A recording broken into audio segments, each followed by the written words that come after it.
Kolkata medical কলেজে স্বামীর প্রেমিকাকে হাতুড়ি দিয়ে হামলার অভিযোগ স্ত্রীর বিরুদ্ধে। বিবাহ বহির্ভূত সম্পর্কের জেরে হিংসাত্মক ঘটনা। স্ত্রী অভিযোগ করলেন স্বামী এবং তার প্রেমিকার বিরুদ্ধে। কলকাতা মেডিকেল কলেজে সোমবার এক হিংসাত্মক ঘটনায় স্ত্রীকে হাতুড়ি দিয়ে মারার অভিযোগ উঠেছে স্বামীর প্রেমিকার বিরুদ্ধে। অভিযুক্তা প্রিয়াঙ্কা বৈদ্য জানান, এই হামলার পেছনে রয়েছে তার স্বামী সৌরভ বৈদ্য, যিনি একজন মেডিকেল প্রতিনিধি এবং তার প্রেমিকার মধ্যে বিবাহ বহির্ভূত সম্পর্ক রয়েছে। প্রিয়াঙ্কা বলেন, গতকাল আমি আমার স্বামী এবং তার প্রেমিকাকে রেড হ্যান্ডেড ধরেছি। তাদের সম্পর্কের প্রমাণও আমার কাছে রয়েছে।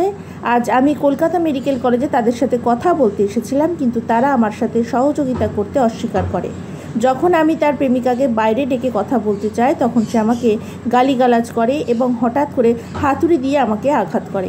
প্রিয়াঙ্কা আহত হন এবং হাসপাতালের ইএনটি বিভাগে তার চিকিৎসা করা হয়। প্রিয়াঙ্কা আরও জানান, এই মহিলা আমার জীবন নষ্ট করেছে। সে নিজেও একজন মা এবং তার উচিত ছিল তার কর্মের পরিণতি বোঝা। আমার স্বামী খারাপ মানুষ ছিলেন না, কিন্তু এই মহিলা তাকে ম্যানিপুলেট করেছে।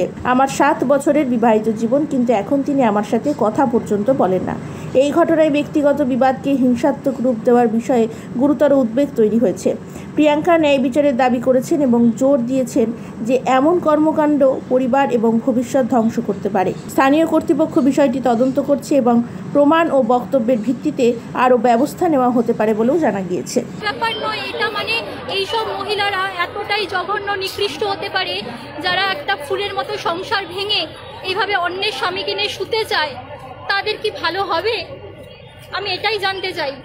সেও তো একটা মা, সেও তো তার ঘরেও তো একটা বাচ্চা আছে, তার বাচ্চার সাথেও তো এটা হতে পারে আগামী দিনে। আমার সাথে যে অন্যায়টা করছে, সেই অন্যায়টা তো 10 থেকে 15 বছর মধ্যে তার মেয়ের সাথেও ঘটতে পারে। অভিশাপ কাউকে ছাড় দেয়, কাছ থেকে বেরিয়ে যায়।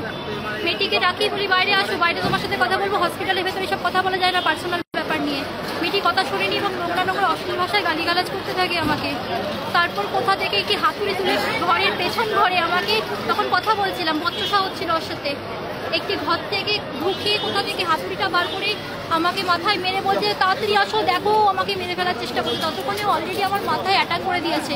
আমি যদি ওকে মারার চেষ্টা করতাম, তাহলে তো ওর হাতে বা কোথাও শরীরে কোথাও নখের আঁচড় থাকতো বা কিছু থাকতো, ও কোনো প্রমাণ দিতে পারবে না। ওকে বেধড়ক মেরেছে, আমার নাক ফাটিয়ে দিয়েছে।